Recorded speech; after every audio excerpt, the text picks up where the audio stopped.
Don't show your face in the place, man. Yeah, good evening and greetings in the name of the Most High, and we have a program today. Very, very significant presentation for men, us men.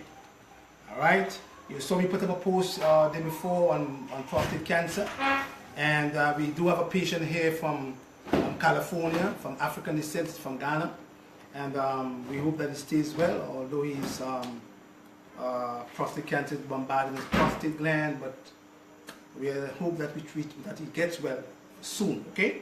All right. Now, the reason why I wanted to do this program on prostate cancer is because I had a few good friends of mine apparently, who have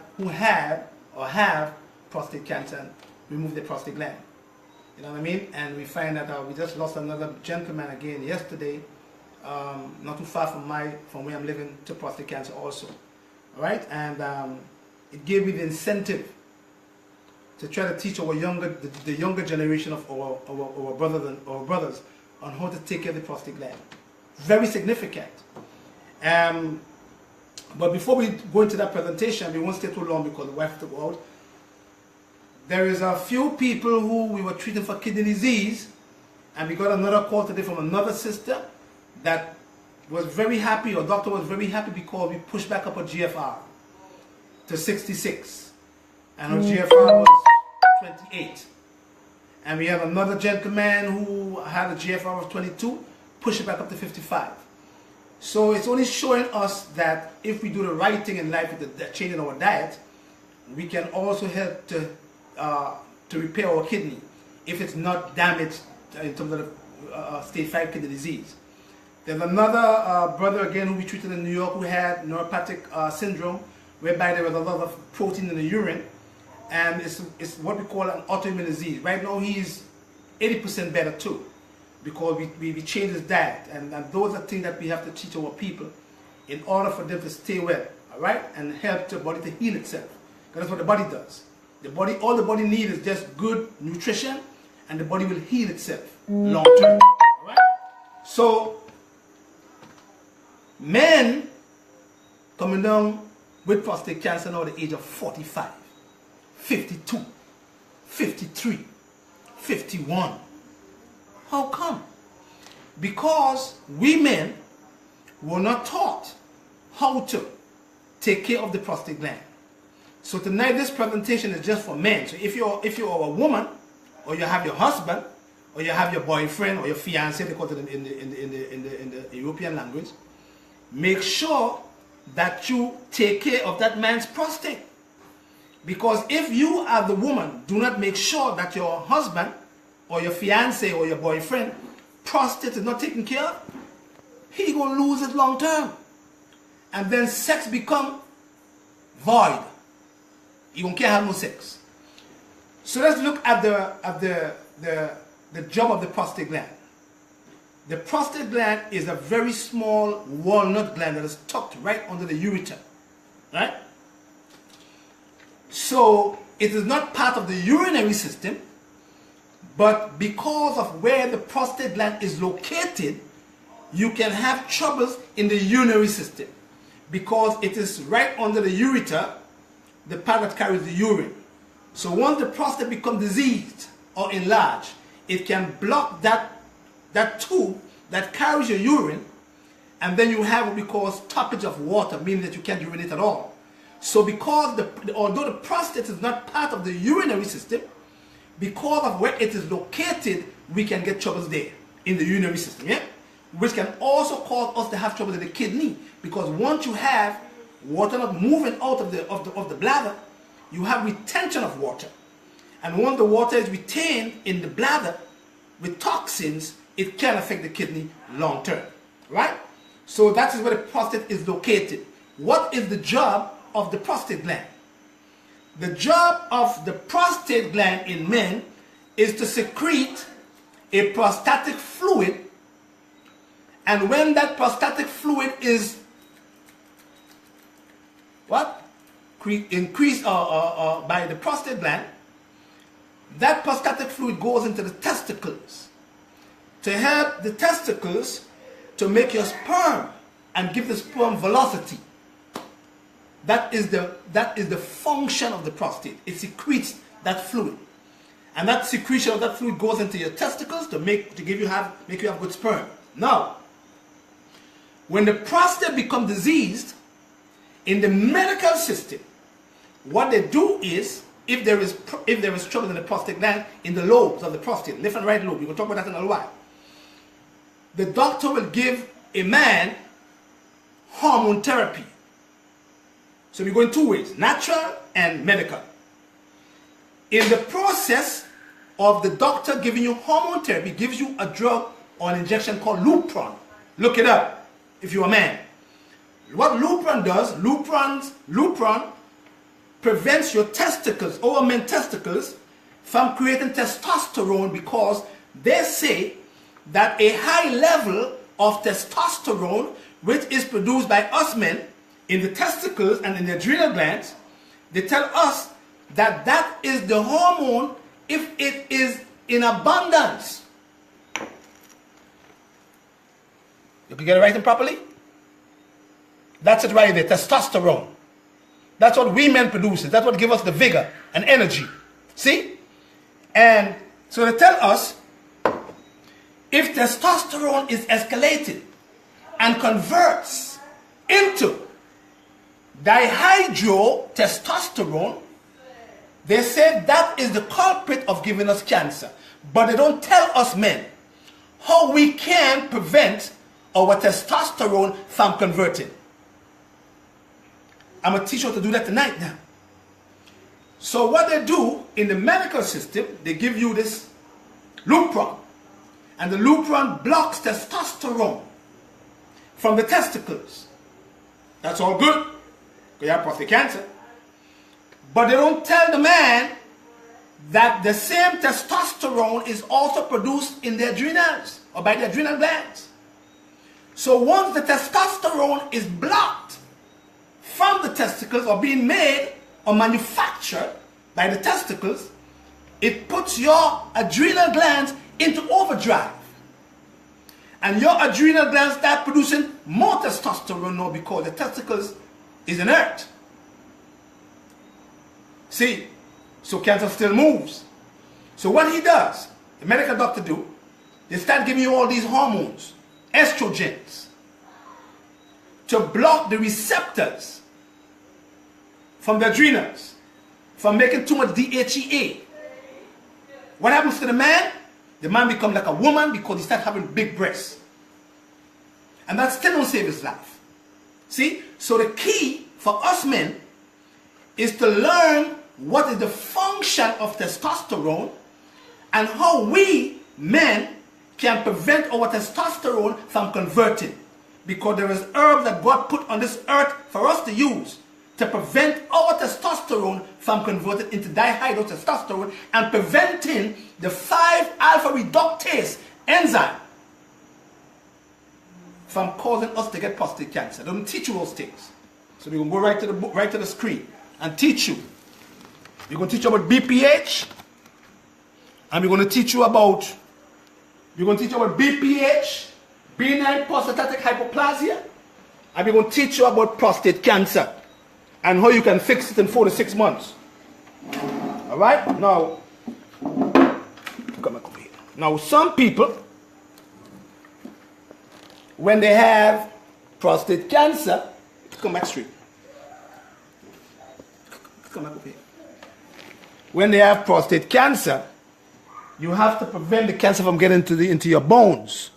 Because once that cancer gets into your bones, it has become more difficult, and then automatically your liver starts to be affected, because now your alkaline phosphatase, which is a liver enzyme, will start to increase.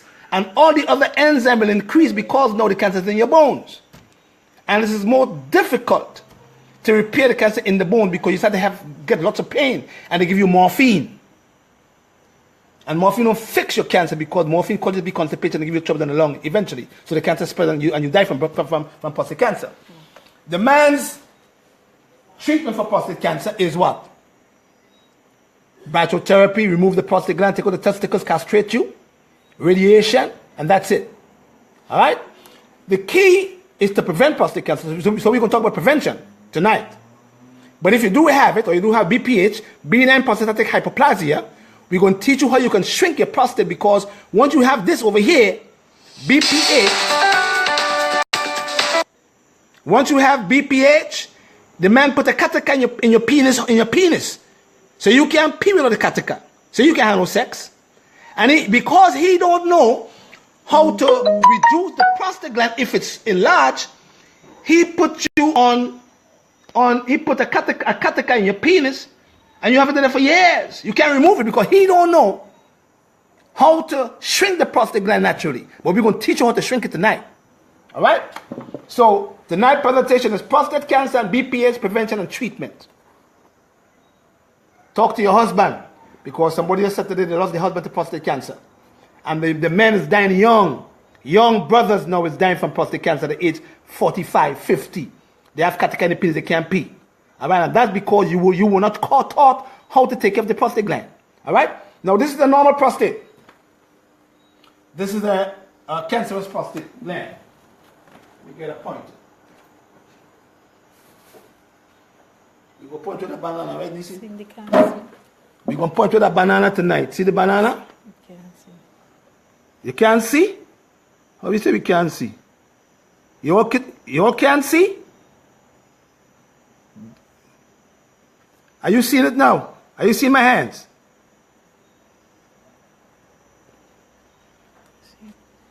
Huh?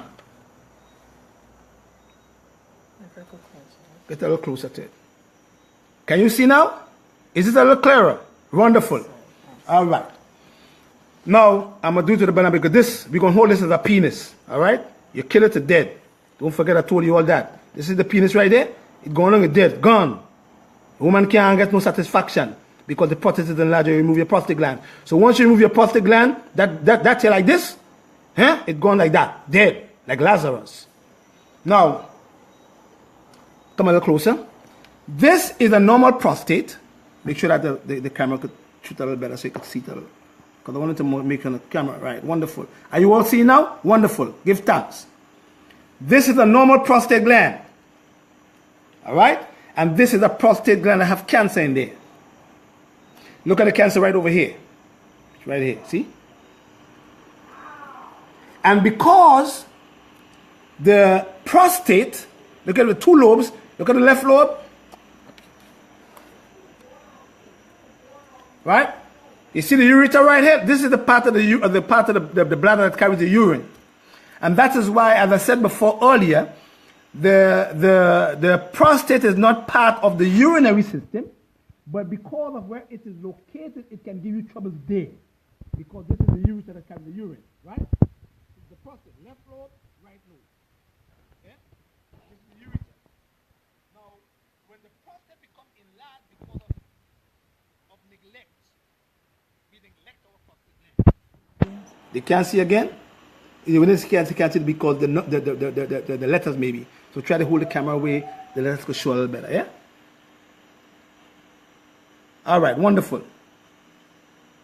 Now, once the prostate gland is being neglected by us men, long term, we're going to tell you what caused you to have trouble in the prostate gland.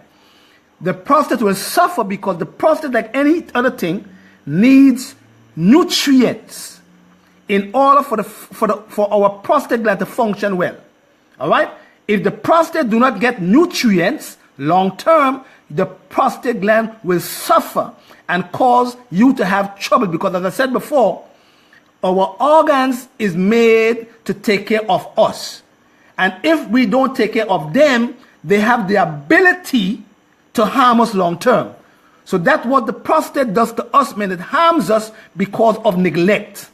Bottom line, my father died from prostate cancer too. So you see cancer over here? Now cancer is in the right lobe of the prostate here. If the cancer gets into the left lobe, the cancer could move from the prostate and go into different areas. We're going to tell you how it does that too. All right, if everybody's seeing okay? Is everybody seeing? Is it clear enough? Men, brothers, are you all seeing? Is it clear enough? Is it clear enough? Bring All right, wonderful. So that is a normal prostate gland, and this is a cancerous prostate gland. Wonderful. Now let's go to the next one. Now, I want you to read this here for me. In 1999, there were an estimated 179,300 cases with 37,000 deaths in the United States alone from prostate cancer. And it's now overwhelming. It's even more. See? In 1999 alone, there were an estimated 179,300 men who were diagnosed with prostate cancer. And from this number over here, 37,000 men died from the disease. And if you are younger, so if you're in the 50s and in the early 60s and you have prostate cancer, it is more detrimental than a person who have 80 or who is 80 years of age. Because the older you are, is the slower the prostate cancer moves. The younger you are, is the more aggressive the prostate cancer is. Don't forget I told you all that. They can't do that either. That's a fact. Right. Now let's go to the prostate. Now you have the vas deferens, you have the urethra, and you have the tubes that carries the urine. If there is cancer in the prostate gland and there is no use of herbs, your cancer will move. Them cells will start moving. And that's why they say a PSA, we're going to tell you what it is in a while, is significant to determine if there is cancer in the prostate gland. That's a myth also. Right? Now, let's go to risk factors. Risk factors. Age. Risk factors. Age. First one is age. Get that? Come across over here. Get it properly? Age. Age is the first risk factor. The older we get, lots of men become impotent, meaning they can't get an erection. So if you pass the age of 70 and you as a man cannot get an erection because you have impotence, the prostate gland cannot secrete, or it secretes the prostatic fluid, but there is no way for that prostatic fluid to go. It can't get into the testicle because you're impotent, you can't get an erection. So the fluid stays in the prostate gland and cause the prostate gland to become enlarged. Age caused that, because the older we get, is the more non-sexual we are. Right? That's a fact. Race.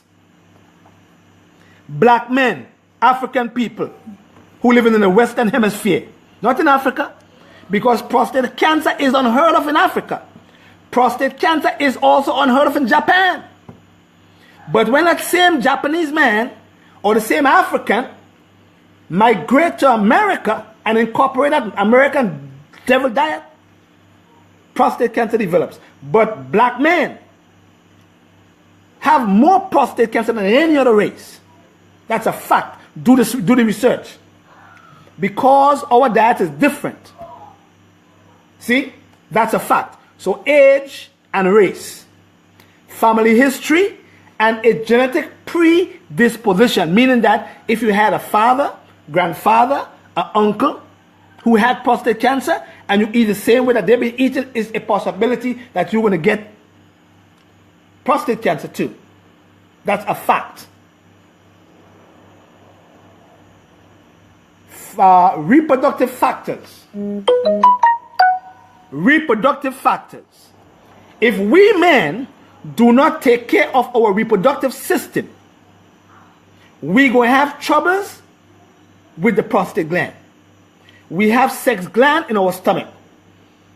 Our liver and our kidney have a lot to do with our reproductive system, especially the gland in the brain called the pituitary gland. They all have a role to play in our reproductive system as men. the pituitary gland, the adrenals, the liver, and the kidney, and there's also sex organs in your stomach. So these reproductive factors are very significant. And when I say reproductive factors, I mean that lots of men who have STDs or get it from regularly, syphilis, gonorrhea, all these different STDs, it affects their reproductive system in a negative way and cause a man long term to come down with prostate cancer or prostate enlargement. So it's according to how much STDs you had when you were younger. Those are factors. We call them reproductive factors. Because you keep on infecting your reproductive system. And the more you infect the reproductive system, you're going to affect your prostate gland. Common sense. So reproductive factors is very significant as a risk factor beside age, race, and your family history in terms of a genetic predisposition. Dietary factors. Facts again. Look it up. Facts. F-A-C-T-S. Facts. Dietary factors. The more fats a man eats, is the more prone he becomes to getting prostate cancer. The more flesh food a man eats, is the more prone that man become of getting prostate cancer. Dietary factors, lots of fats, and that is studies. And we know that the black people in the Caribbean eat a lot of pork and yam and starches. They have a lot of cyanide and kills the prostate gland. Dietary factors. You understand? So all them pork you all love so much ain't no good for your prostate gland. It kills the prostate long term. That's a fact. All the beef you love on a regular basis that takes so long to digest from your digestive system into your intestines kills the prostate gland. Because when the doctor do a DRE, put his hand up your rectum, he feels the prostate there. Common sense. So if there is waste sitting in the bowels, it's going to affect the prostate gland. So dietary factors are very significant also. That's facts. All right. So don't forget age, race, family history.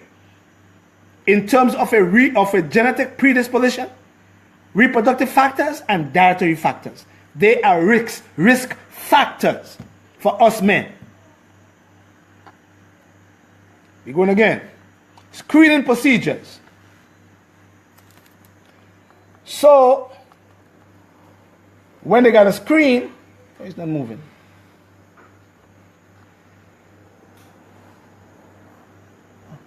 When they got to screen us, they give us this not moving at all. I don't know why not. Just took. All right, wonderful. When they're screening, first thing they do is give us a PSA. So lots of men have prostatitis, and some of the symptoms that we have when we have prostatitis is similar to BPH, benign prostatic hyperplasia. See? Because once a man don't have a lot of sex, he's not having sex on a regular basis, or he's impotent, he will have prostatitis because you must get rid of the what? Of the prostatic fluid. Once the prostatic fluid becomes stagnated, you get prostatitis, inflammation of the prostate gland. So sex is good, but too much sex is no good either. Don't abuse it now, brothers. So a PSA is significant because the doctor will know for a fact if something is wrong in the prostate gland. It means prostatic specific antigen test. It's a protein. It's A mean antigen. Now, once the PSA goes over a certain number, because we as men are supposed to have a PSA of 0.0 to 4.0. Once that PSA jumps higher than that, 4.0 that is, 5, 6, 7, 8, 9, 10, your doctor will become alarmed and said to you, we have to do a biopsy to determine if there is cancer in the prostate gland. But let me educate you all men now. You can have a low PSA and have cancer in the prostate gland. And you can have a high PSA and don't have cancer in the prostate. And the problem with the biopsy is, if there is cancer in the prostate gland, when they remove 12 pieces of tissues from your prostate gland, if there is cancer there, it is a possibility that they can disturb the cancer and cause your cancer to move out of the capsule.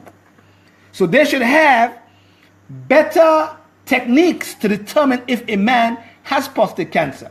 Another myth again, if your PSA stays under a number of 10 and there is cancer in the prostate gland, your cancer can never kill you. Take it from me, let them come and doubt that too. Once your PSA remains at a certain number, your cancer is still in the capsule. So you as a man have to keep your PSA at a normal level if there is cancer in there, and prevent that PSA from jumping high, because once your PSA gets to be 50 and there is cancer in the prostate gland, now the cancer is becoming active now because the PSA rises. So the more the PSA rises, is the more active the cancer. It moves out of the capsule into your bones. So there are people or men who have a PSA of 5,000. There are some men who have a PSA of 500. There are men who have a PSA of 1,300. And that is telling the doctor that the cancer is in your bones already. That is significant. But if you follow a dietary program that I'm going to put you on, you can keep your PSA at a normal range and check every 3 months to see if it's rising or not. If that PSA don't rise and stays at a certain number, like we did with our patient that we had, then that cancer can never move out of the prostate gland, and you could keep the cancer in the prostate until you kill them cells. That's a fact. Let them come and do that too. All right? But because we get scared when we hear cancer, we get doctors put us on a scared tactic. Hey, better remove the prostate gland or you're going to die. Huh? And you still die after you remove it. You know what I mean? So the key is to keep the PSA as low as possible, keeping the cancer in the prostate gland. And once the PSA stays normal and keep dropping, it's telling you now, the man, that your cancer is diminishing because your PSA is dropping back to a normal range. And as I said before, you can have a normal PSA and have cancer. You can have a higher PSA and have cancer. You can have a high PSA and don't have cancer. And you can have a normal PSA and don't have cancer either. But there are symptoms that you can have telling you that you have prostate cancer. Blood in the urine. Waking up at night to urinate on a regular basis. Those are symptoms that something is wrong in the prostate gland. If you get up in the night 4 or 5 times to urinate, tell yourself something is wrong in your prostate gland. If you can't hold your urine and you have to go to the bathroom as quick as possible, tell yourself something is going on in your prostate gland. If you're passing blood in the urine, it don't have to be prostate cancer, but tell yourself something is wrong in your prostate gland. You understand? Check your doctor. Don't take part 2 gels. Check your doctor and get a PSA. All right? Don't take a herbalist now. Don't go to no herbalist. Go to a doctor, a urologist, to get your test done. Okay? Wonderful. DRE. Direct rectal examination. The doctor will put his finger, this one right here, and he push it up in the rectum, and he can feel the prostate gland, and he will let you know if the prostate is soft or if it's hard. If the harder the prostate gland is, the more prevalent cancer. If the prostate gland is too soft, it's no good either. Have to be in the middle. But the doctor can take his hand, his finger, and push it up in your rectum and massage the prostate, and you could see all the fluid coming out of the penis hole, telling you that there is a lot of junk in the prostate gland. It's called prostate massage. We're going to teach you how to do that as a man. TRUS, transrectal ultrasonography, where they put songs in there to see how the cells are moving. Because cancer cells behave different than natural cells, the normal cells do.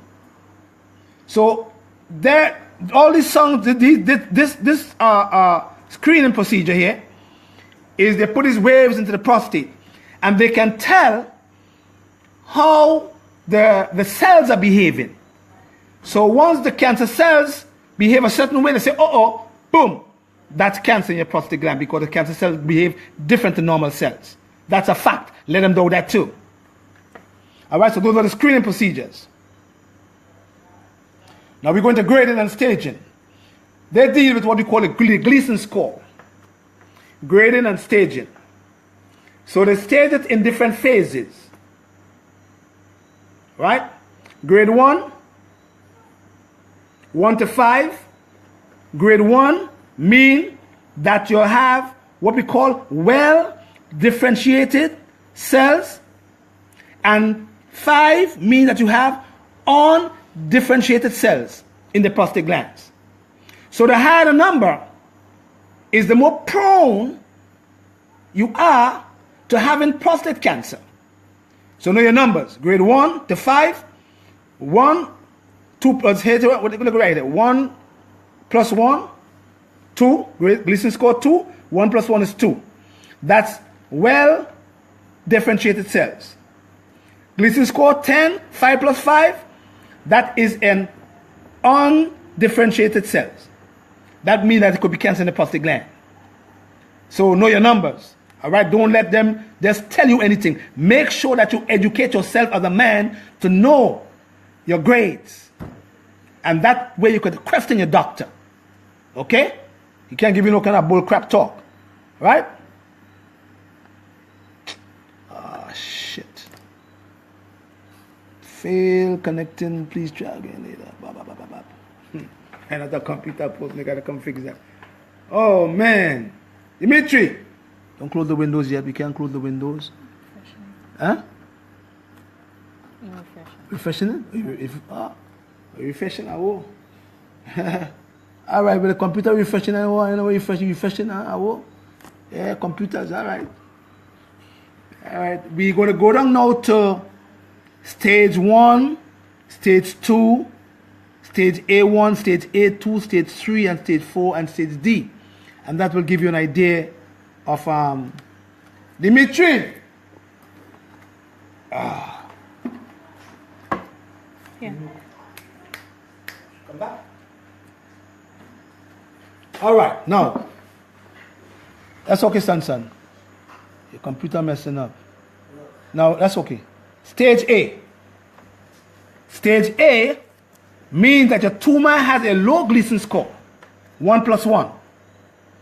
Stage 2, A2, means that the tumor presents a higher lesion score and possesses capacity for what? For moving. This word means moving. Metastatic activity. So once you have a stage A1, that means the tumor has a low Gleason score. Once you have A2, that means the tumor presents a higher lesion score and possesses capacity for metastatic activity, meaning it's going to start to move. Know your stage now. Let your doctor explain this thing to you. Don't just go and remove your prostate gland because they get you scared. All right? Now, stage B. Stage B1, your tumor is confined to one lobe of the prostate gland, and the B2 means the tumor involves both lobes of the prostate, left and right. So stage B is more detrimental than stage A, and stage B1 or stage B2 is more detrimental than B1. So in B1, the tumor is confined to one lobe of your prostate gland, and B2, the tumor is involved in both lobes of the prostate. Let's go to staging again. Stage 3, stage C. Stage C. Stage C1, evidence of extension of the cells moving into the bones. Stage C2, your tumor is producing bladder obstruction, meaning that you can't pee because the tumor is so enlarged now, and the prostate is also enlarged, that it is blocking the ureter that carries your urine, so you have a blockage. So they have to put a catheter in your penis, on your bladder wall, so you can urinate. That's problematic. So you don't want your cancer to get into the bladder. So when the tumor extends, stage C2 means it goes straight into your bladder and obstructs the flow of your urine. And that's when they want to give you radiation and chemotherapy. And sometimes they don't even remove your prostate gland. They give you chemo and radiation to shrink that same tumor that is obstructing you from having a passing urine. Stage D. Stage D1. Stage D1, you can see right, you get it properly right. Stage D1 means that you have lymph node involvement now, meaning that your cancer moves from the prostate gland and it is in circulation and it is going into the lymph system. And once it gets into the lymph system, D2 tells you now distant metastatic involvement, meaning that the cancer going into your bones and in your liver and in your brain. And that's where the trouble starts. And that is when your cancer in your prostate gland becomes more difficult to repair. See? But if you can, as a man, keep your PSA from jumping all over the place, you can keep the cancer in your prostate gland and keep it at what? At a stage A. Right here. Right here. Low Gleason score. And once it is in a stage A and you could keep it there, you could keep the PSA down, and now you can kill the cells in your prostate gland and keep your prostate intact. Alright? Now we're going to have a step-by-step program on christybooks.biz for 4 to 6 months on how man could prevent or treat an enlarged prostate and prostate cancer. It's a 4-month program, okay? Treatment for BPH.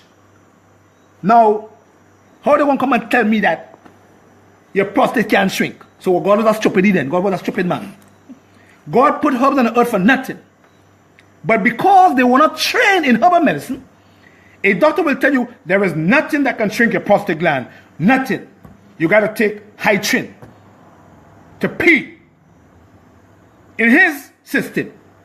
But in the system of nature, God put herbs on the earth to shrink it too. Let's look at the herbs now.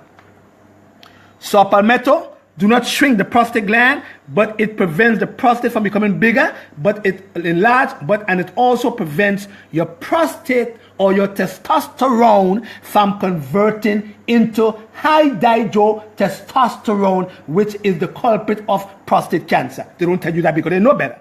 They never study what I studied. They study drugs. I study herbs. See? So saw palmetto is a protector from the same testosterone that converts because of bad eating habits. So this herb, cisterol, prevents your testosterone from converting into high dihydrotestosterone and prevent the 5-alpha reductase from causing you to have troubles in the prostate gland. White sage, full of what? Full of omegas. But white sage shrinks the prostate gland.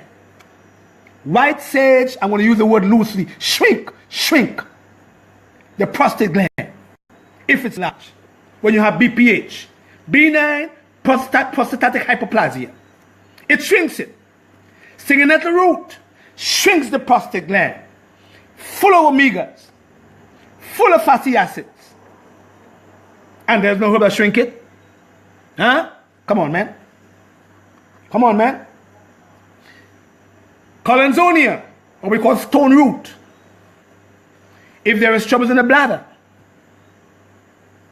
colensonia moves all the excessive amount of waste in the bladder. But colensonia also deals with vascular integrity, and it moves things. Corn silk. If there is a stoppage of water, you can't urinate. Corn silk act as a what we call a antiseptic to the bladder. How come God stupid? God is a stupid man? He was stupid then. He knew why. Because he knew for a fact that we men will have troubles in the prostate gland long term. Because we are imperfect now. Hydrangea. Another herb again that is very significant in prostate enlargement. It normalizes the man's reproductive system. And it helps the man bladder, prostate, kidney, zinc, 30 milligrams of zinc per day, because zinc is found in the man's prostate gland. And because alcohol, beers, and other alcohol beverages depletes this mineral from the prostate gland, man starts suffering from prostate troubles. Because the alcohol that we drink on a regular basis, beers especially, depletes not only zinc, but it depletes the B complex. And B5 is very significant for adrenal function. Very significant. Very significant now. All right, cleavers.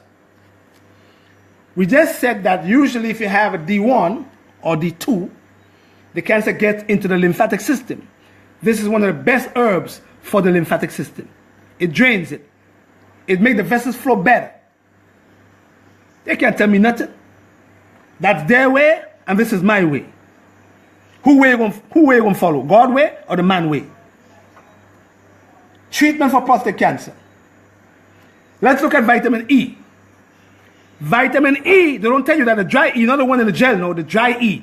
And if you could get a dry E with selenium, even better. Vitamin E has shown to inhibit cancer growth in human cells as well as cell culture studies. Look at the one over here. Nishi, studies. Vitamin E in a dry form has shown to inhibit cancer growth in human cells as well as cell culture studies. MCP, modified citrus pectin, where they come from? All these things here. See them there? Huh? Where they come from? See them on the both of them. MCP. Where it come from? Orange peel. Huh? Orange peel skin. MCP is mean modified citrus pectin. It prevents the spread of prostate cancer by inhibiting the binding ability of cancer cells. They don't tell you that because they know better. All they know is chemotherapy and radiation and surgery. That's what they know. And Lupron and Hytrin. That's what they know. And brachytherapy and removing your prostate gland or taking your testicles out. That's what they know. They were not taught these things. If they were taught these things, we men would have a better chance of repairing prostate cancer naturally. So, MCP from orange peel, tangerine peel, grapefruit skin peel, guess what they do? They prevent the spread of prostate cancer by inhibiting the binding ability of cancer cells. MCP does that. CoQ10, 400 milligrams.